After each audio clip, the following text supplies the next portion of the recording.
But anyway, 3 more issues to go.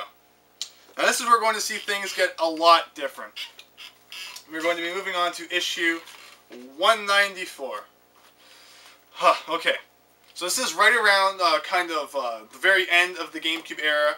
So this is almost around the time when I stopped my subscription, but not quite yet. And I need to get a really old issue out to kind of compare this with. And you will see why. Should have got this out ahead of time. Anyway, let's see. So I'm going to grab that one. Going to grab that one. Okay. I'm going to grab the last issue that we read. Okay, so the last one that we read, 167 from April '03. Now we are taking a jump ahead to August 2005. So not too far ahead. But let's compare. So basically, the size hasn't changed as far as this goes. But the magazine overall, it's starting to get a little bit thinner. You might not be able to tell based on, what's it called? Based on the camera quality and stuff like that. But it is getting a bit thinner. So that's compared to the last one that we read. Now look at this compared to volume 166. Sorry, not 100. 116. I can't talk. It's quite a bit thinner. So overall, the magazines, they started getting shorter, unfortunately. Remember, this one right here was 138 pages long. This issue right here is only 96 pages long, so it's getting a bit shorter. I mean, the pages are probably a bit thinner too, so that might account for some of it. But overall, things do start to get quite a bit different at this point, as you can see too. Obviously, even the front design is starting to change a bit as well. The Nintendo Power logo's kind of changed, and things are starting to look a lot bit cleaner, which is a large contrast to how fun and colorful and how many pictures were around the pages and stuff like that back in the really earlier issues. You're about to see a lot of big differences. And the first big difference that made me so sad when they did it was when they changed player's pulse. So you saw, we've slowly been building up. It's not too many pictures to a lot of the art and stuff, to having all of the art spread around the side of the page, which I loved. And then, no art. None. I mean, it's just, where's the fun? Where'd it go? It's just text on a page. There's nothing to look at.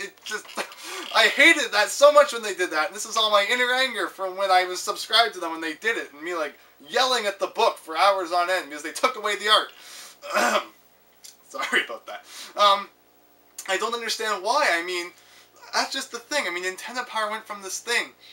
It was so fun, colorful, pictures everywhere, to just text on a page. I mean, I guess they realized that the audience, the people who either grew up with it were getting older, or that just generally older people were playing video games, so they felt they'd clean things up a bit. But I just don't understand why. The pictures were really cool. I mean, I guess it's in case you're reading it at the office or something and your boss walks by, I mean, you just cover up, the pulse and the pictures, and it's man, I am so professional. I'm reading, Times Magazine or something like that. I mean, I don't understand why. It's just really silly. I wish they hadn't have changed it like that, because I just loved seeing the art that people submitted. I mean, it's just nowhere. They don't show the art anymore. I mean, you even turn the page, and there's just no art. I mean, it's just text on a page, and that just took so much of the fun out of Nintendo Power.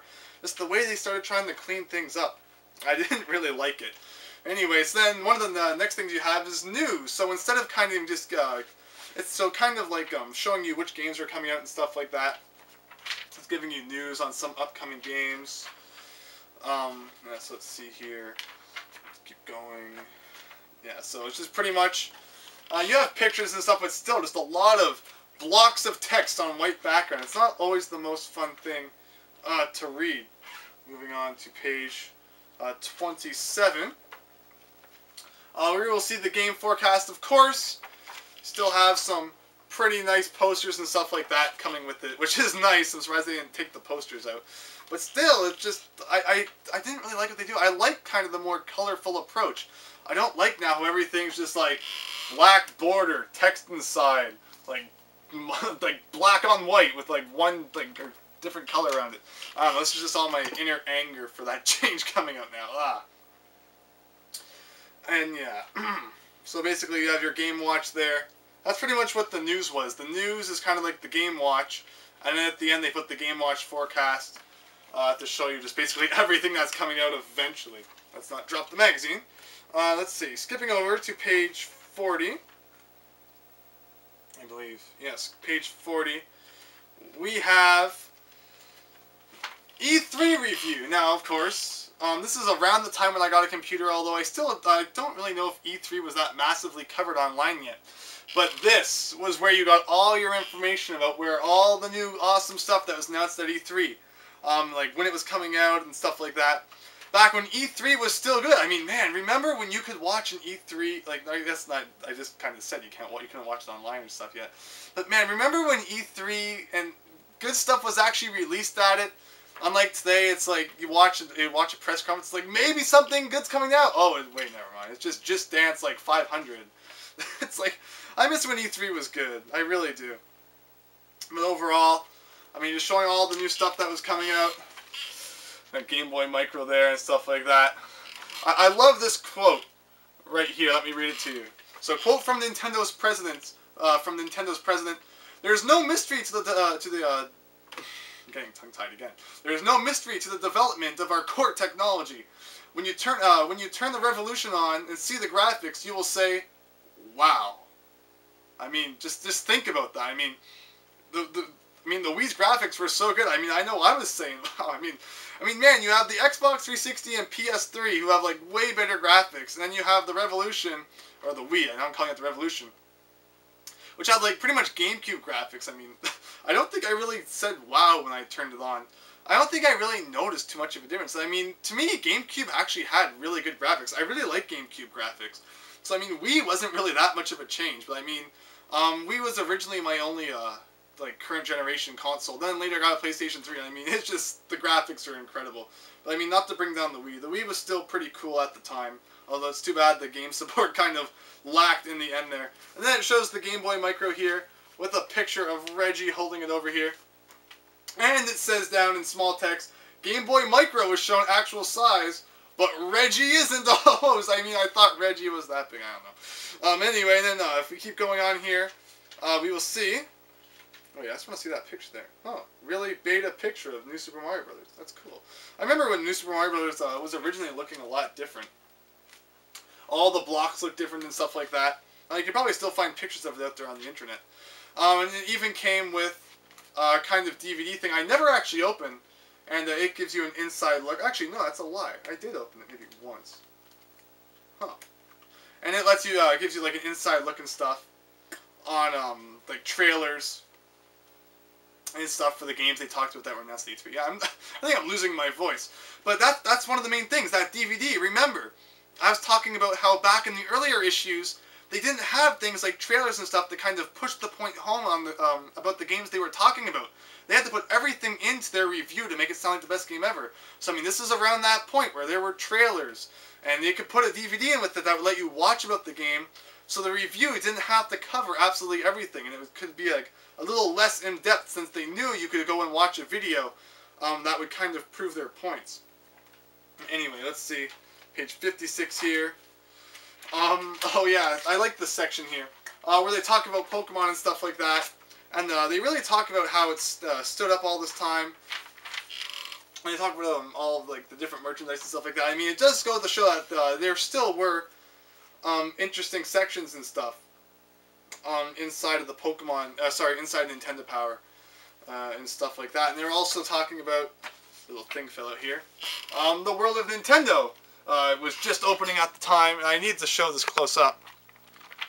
Right here, some people might not know, prototype of the NES. Yes, and it looks a lot like, which reminds me of one of the Atari computers, maybe the Atari ST, or a 400, not 400, like 800 XL. Those were supposed to be the controllers. I'm happy they changed those. There's a joystick. I mean, who wants to use joysticks with your NES games? And the light gun. But I mean, overall, it is just kind of funny to see that picture. Overall, I mean, the articles in Nintendo Power back in 2005, they still were interesting to read. But one thing that's really sad to note that is missing from this, when they redesigned this, two things that were taken out. And those are classified information and Counselor's Corner. Now, Counselor's Corner, okay, well, I mean, classified information, no more cheat codes or anything like that. That made me really sad, too. So that's another thing that kind of started turning me away from Nintendo Power. But still, I kept on for a little while after this because the articles, I still enjoyed reading them. Now let me put this thing back in. That kind of fell out. There we go. And let's see, what else we got here. 2 more issues to go.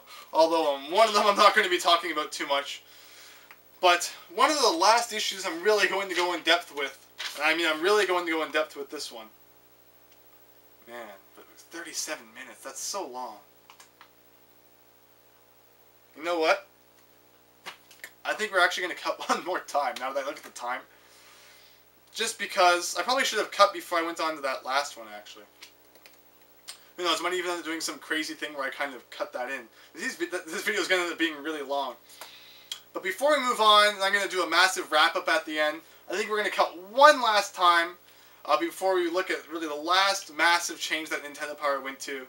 And kind of why I think not as many people are reading it these days. And not even just because, just because, I mean, you have online and stuff like that these days. But anyway, I think that's where we're going to end off this video, is this one already is going to take like 5 years to upload. So anyway, thanks for watching, and see you in part 3. Alright, so we're back with part 3, maybe. I have actually no idea how I'm going to edit this so far. Time really got away from me last time. I mean, time just flies when you're having fun reading Nintendo Power. But what I might do is I might weirdly edit part 2, so it might just end abruptly, and then I might put in the last magazine that I read as part of part 3. I don't know, either way. Hopefully the videos are enjoyable and people just look past my terrible editing and movie managing skills. Because I mean, I don't really know what I'm going to do at the moment, because I mean my camera's like obviously here, and it takes like 4 years to fast forward through the different videos, and so I'm not going to decide what I'm going to do right now. I'm obviously going to put it on the computer later and then figure it out then. But anyway, next thing we're going to look at is volume 273. Now, I mean, you can't even see that from there. I mean, last time you might have been able to see it. Now the magazines are getting about paper thin, and the thing is like just barely on the bottom there. Also, along with the last issue that we read, there's no longer any sort of picture on the side. I mean, the last issue that we looked at that did that was Ruby Sapphire one. As you can see, kind of have Link on the side there, but no more of that on either of these. And it's kind of funny that we're looking at another issue that has Mario Kart on the front. But yeah, 273, so we're kind of taking a massive jump, although I'm not really sure that too much changes in between. Actually, that's a lie. There's actually quite a few sections we're going to be talking about in the near future. So we're taking a big jump forward into the time of November 2011. And the first page we're going to be looking at is page 6. So still, a lot of black on white, a few pictures around the side, but still, I mean, I like the art that people drew and stuff like that, having it there. One thing that has been in almost every issue, but I never really mentioned it, is that they actually sell ocarinas, so I guess maybe they're trying to get some money that way. They sold different kinds of ocarinas and stuff like that you could order through Nintendo Power. That's nothing new right here, I just haven't really mentioned it before this point. One new section, I actually kind of like this section, is the score. Now, this asks just a whole bunch of random questions. And what's it called? And it just shows what people voted on. I guess they probably voted on like Nintendo.com or something like that. Like it says, what color of GameCube did you have? And 52% said purple and 48% said black. Because one of the reasons I got this issue, at this point I did not have a subscription, so I only bought the rare issue if there was something I really wanted in it. Because what's it called? $7 Canadian an issue. So I mean, I wasn't running over to my local store every day to buy one. I mean, I could have had a subscription and I would have saved money, but I just never bothered to get one again for whatever reason. But yeah, this issue celebrates 10 years of the GameCube, which is really cool. Plus, I really like the advertisement on the back, because people will know I love Professor Layton. I mean, this thing's like a friggin' beautiful poster right there you could put on your wall if you cut it out. Even though it's not meant to be a poster. But anyway, the score was pretty cool. I mean, it asks other questions too, like the graphics in The Legend of Zelda Wind Waker, the greatest Zelda game ever made. I mean, Legend of Zelda Wind Waker, are a timeless work of art. 83% of people said, and are not my cup of tea. 17% of people said I hate them so much. No, anyway, I mean, everyone has their opinions, right? And that's what's cool. Best GameCube ad slogan. 67% of people said "Born to Play," and 33% said "Who are you?" That was a GameCube slogan. I don't even remember either of those. But anyway, I mean, the score, that was kind of an interesting section, so it was kind of cool to see what people had to say about things. Next thing we have to look at on page 16 here is in every issue they kind of looked at a video game character from both the present and past, and just looked at what games they were in and talked about them and whatever kind of power they might have had and stuff like that. So that was always kind of cool. I always liked that, seeing things like that. Page 27 here, game forecast is looking a bit different, showing the games that are coming out and stuff like that. Also, posters, of course, still existed always in Nintendo Power. 26 here, of course, this is now in the digital age. We have download titles. Now right here we have VVVVVV for 3DS, one of my favorite games. It's an awesome indie game. It's very fun. So yeah, I mean, of course, there's now a section talking about downloadable things on like 3DS Shop, WiiWare, and stuff like that, which is pretty cool. Of course, downloadable classics too, such as Mario Land 2, and things like that. 32, we have previews. And the previews are still pretty interesting. I mean, you still have the pictures around there and stuff like that, which is pretty neat. But I mean, overall, it's nothing that you can't read online. I mean, you can't really buy, like, these days, buying magazines for, like, video game previews, there's not much point. Considering, I mean, there's lots of websites out there that are obviously going to be reviewing a game, like Sonic Generations and stuff like that. So, I mean, overall, to go out and buy a magazine for $7 just for the previews, it wouldn't really make sense in these days. Although, some things do still look pretty cool in it, actually. Let's see, moving on to that, we have page 42. We have more previews. But see, that's the issue. Back when you bought an original, like, Nintendo Power, like, look, you had everything. You had guides, you had, like, so many guides, and you had previews and stuff like that. That's what Nintendo Power is missing these days. Where's the strategies and everything? All these are is just, like, previews, text on white. Like, I mean, you don't need that. Or, I guess they changed it up with the Sonic Generations one, white on black. I mean, it's like, really? I mean, you don't need to go out and buy a magazine these days for video game reviews. I mean, where's all the strategy guides and stuff like that that used to be in it? I mean, that's the problem. No, where's the guides? Where's the cool maps and stuff like that? Where it was just a screenshot on like every single kind of section of the level put together. I mean, you don't need so many reviews. I mean, look, you have Mario Kart 7 preview review thing, and it just goes on. I mean, you don't need to go super in-depth about everything about, like, what's it called? Mario Kart 7. And stuff like that. I mean, you could easily read that online. And another thing is interviews and stuff like that. I mean, maybe interviews are some people's thing, but I'm not the kind of guy, like, unless, like, I'll look at a few of the interesting questions, but I can't just sit there and look at a massive review. But I mean, again, it's just more white, black on white with a few pictures around the side. I mean, it's not even like the cool art and stuff that you used to have in the really old issues of Nintendo Power. These are just screen caps and stuff that you can find on Google Images. I mean, it's like, it's just not as exciting as it used to be.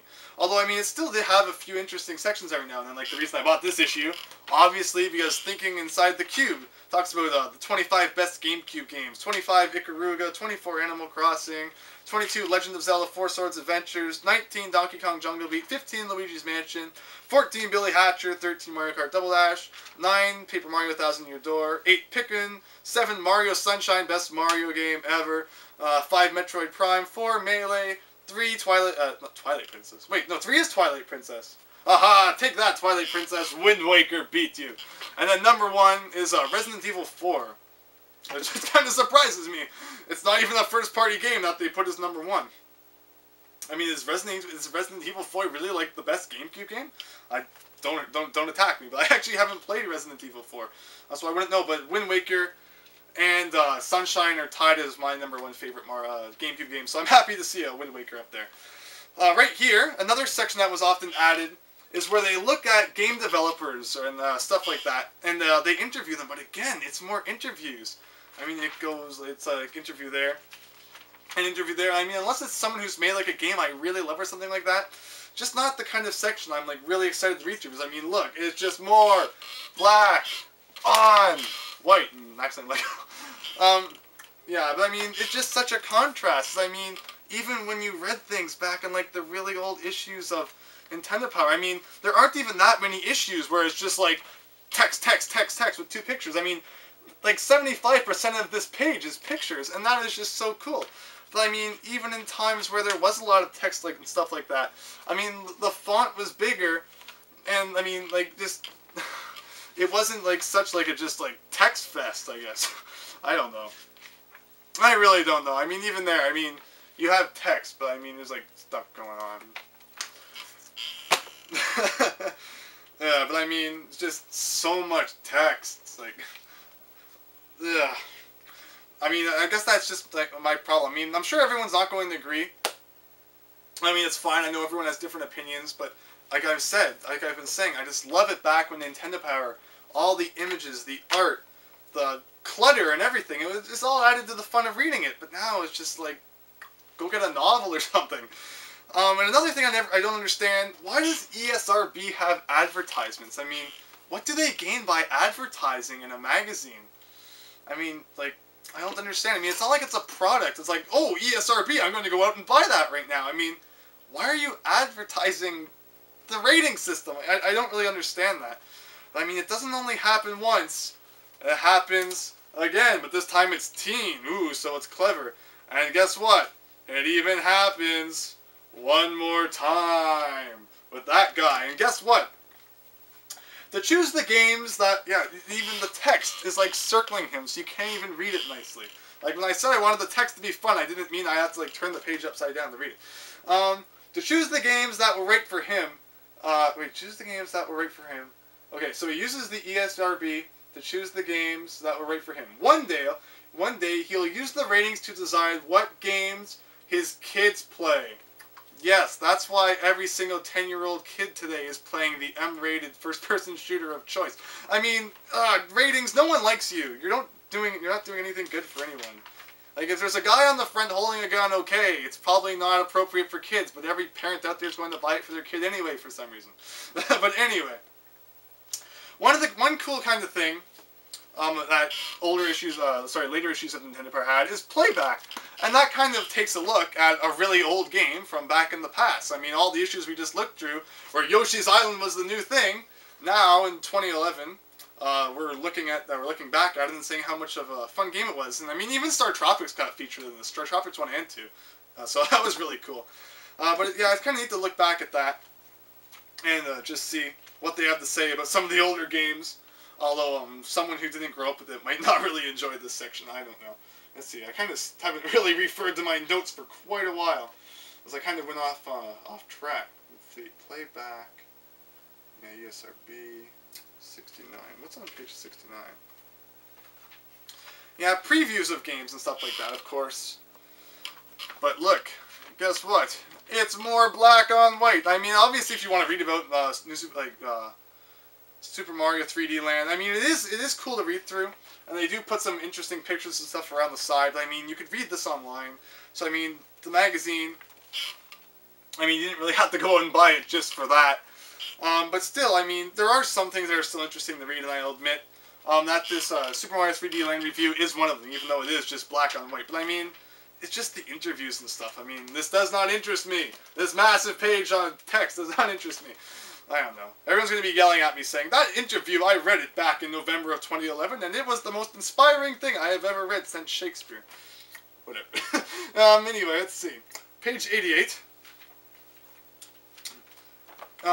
We have reviews. So we kind of had Now Playing, where first it gave us numerical reviews, then it went to stars, and now we're back to numerical scores again, although it's instead of multiple people doing it, we will do this here so people can actually see.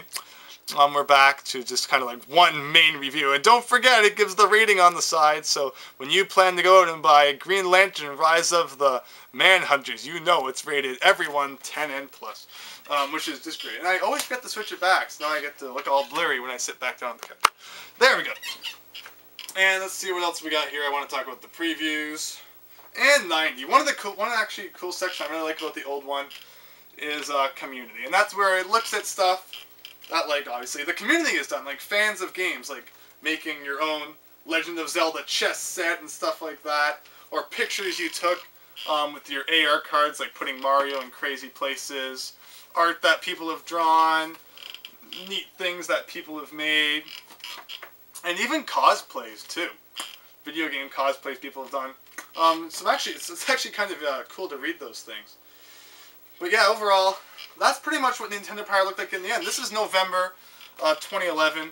I have right here April 2012, which is the most recent issue I have, although things aren't really too much different. I mean, it's all the same, I see. I mean, Player's Pulse didn't change. This is just going to be really quick. There's still bundle-ins and stuff like that, which were actually pretty cool. Like getting Kid Icarus AR cards is pretty neat. Stuff like that. But I mean, overall, it still suffers the same problem. I mean, it's just, when you previews a game, I mean, there's just none of those maps and stuff. None of those cheat codes that were so much fun to look at in the older versions of Nintendo Power. It's just text after text after text. And if you really want that, you can get it online. I mean, I guess that's kind of one of the issues. I mean, you still had some cool articles, like The Strongest Link. The Legend of Zelda: Link to the Past just might be the best Zelda ever. I mean, I'm sure everyone out there is like, no, Ocarina of Time. Wind Waker, no. But I mean, it's still some interesting articles like that, which may be worth buying it for. But overall, I mean, as far as previews and stuff like that go, you just didn't need Nintendo Power for that. And it's just so sad because, I mean, they don't, like, really, there's no guides in here. I don't think there's a single guide in this whole book. No maps, no strategies, no anything. It's just previews of games that are coming out.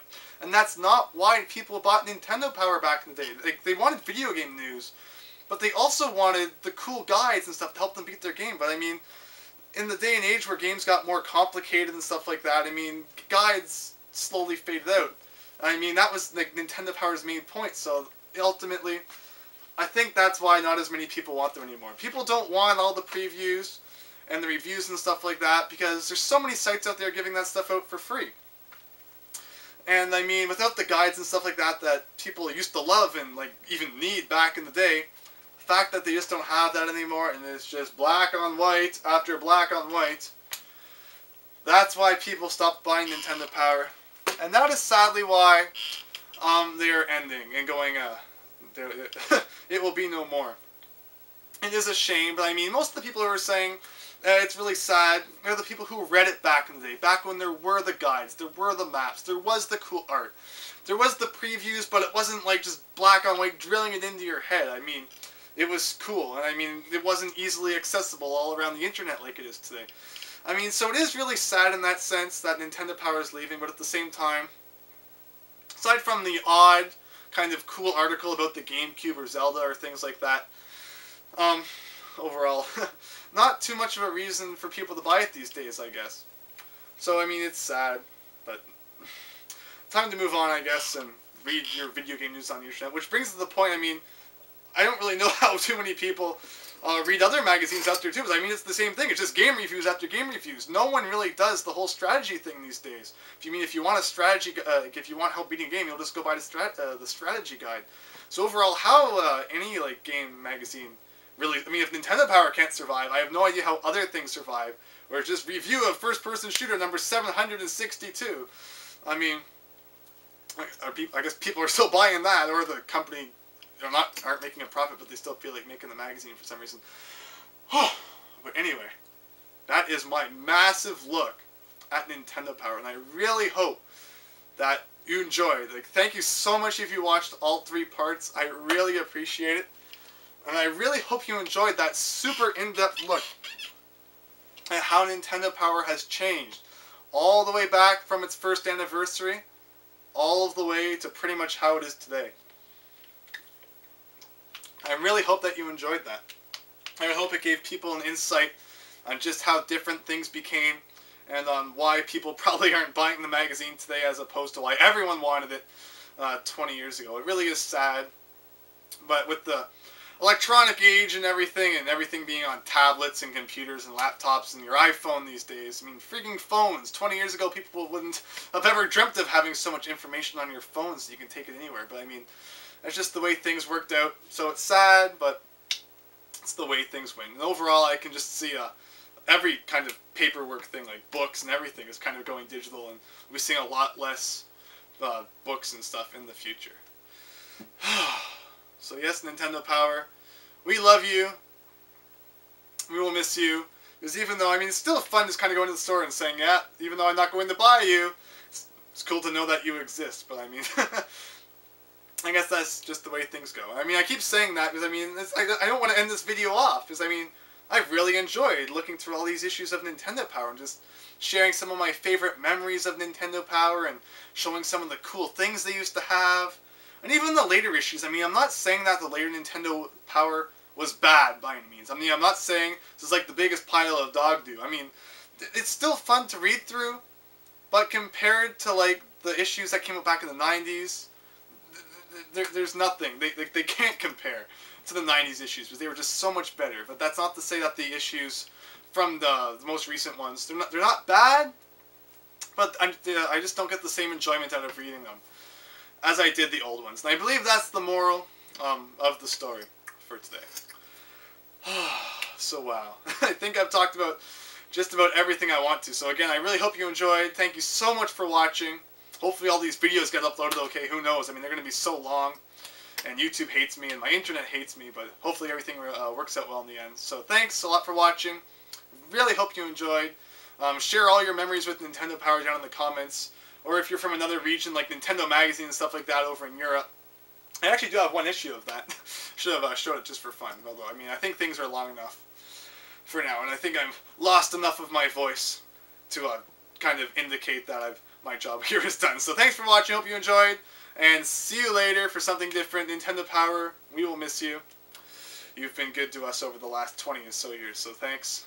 And see you later.